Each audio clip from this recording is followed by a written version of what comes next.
এই রমজানে একটি নামাজের কথা বলবো, শত কষ্ট হলেও এই নামাজটা আপনি ছাড়বেন না, একবার হলেও এই নামাজটা আপনি পড়বেন। নবীজি এই নামাজের এত গুরুত্ব দিতেন, নবীজি বলেছেন জীবনে একবার হলেও তুমি এই নামাজটা পড়বে। এই হাদিসটি ইবনে মাজাহ শরীফের, তিরমিজি শরীফের এবং আবু দাউদ শরীফের 1297 নম্বর হাদিসের মধ্যে এই হাদিসটা বর্ণনা হয়েছে এই নামাজের কথা। নবীজি তার চাচা আব্বাস রাদিয়াল্লাহু তাআলা আনহুকে ডাক দিয়ে বলছেন, চাচা আমি আপনাকে এমন একটি নামাজের কথা বলছি, এই নামাজটা আপনি প্রতিদিন একবার হলেও আপনি আদায় করবেন। চাচা যদি প্রতিদিন সম্ভব না হয়, অন্তত সপ্তাহে একবার হলেও আপনি এই নামাজটা পড়বেন। যদি সপ্তাহে সম্ভব না হয়, তাহলে আপনি মাসে অন্তত একবার এই নামাজটা আদায় করবেন।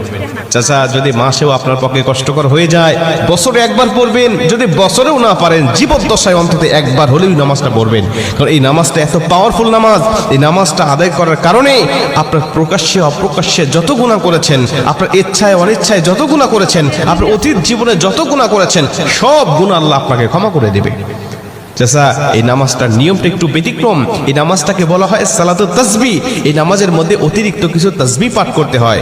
সুবহানাল্লাহ, আলহামদুলিল্লাহ, লা ইলাহা ইল্লাল্লাহ, আল্লাহু আকবার। এই চারটা তাসবিহ একত্রিত করে সুবহানাল্লাহি ওয়াল হামদুলিল্লাহি ওয়া লা ইলাহা ইল্লাল্লাহু আল্লাহু আকবার, এই তাসবিহগুলো, এই বাক্যগুলো এখানে পাঠ করতে হয়। 4 রাকাত বিশিষ্ট এই নামাজ সালাতুত তাসবিহ 4 রাকাত পড়তে হয় এক নিয়তে। 4 রাকাত নামাজে প্রতি রাকাতে 75 বার করে করে মোট 300 বার এই তাসবিহটা পাঠ করতে হয়। সুবহানাল্লাহি ওয়াল হামদুলিল্লাহি ওয়া লা ইলাহা ইল্লাল্লাহু আল্লাহু আকবার। এই তাসবিহটা, এই দোয়াটা 75 বার করে করে প্রতি 4 রাকাতে মোট 300 বার করে আপনি পাঠ করবেন। কি নিয়মে পাঠ করবেন আমি আপনাকে নিয়মটা শেখাচ্ছি। আবু দাউদ শরীফের 1297 নম্বর হাদিসের মধ্যে যে নিয়মটা এসেছে, আমি এই নিয়মটা আপনাকে শেখাচ্ছি।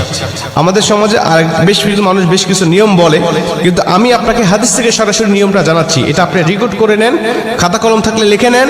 প্রয়োজনে এটা যত সোশ্যাল মিডিয়াতে যাবে, ফেসবুক ইউটিউবে যাবে, এটা আপনি সেভ করে নিজ আইডিতে শেয়ার করে রেখে দিবেন, যাতে আপনিও শিখতে পারেন, অন্য মানুষকে শেখাতে পারেন। আপনার শেখানোর কারণে কেউ যদি নামাজটা আদায় করতে পারে, ও যে সওয়াবটা অর্জন করবে, সওয়াবের একটা অংশ আল্লাহ আপনার আমলনামায়ও দান করবে।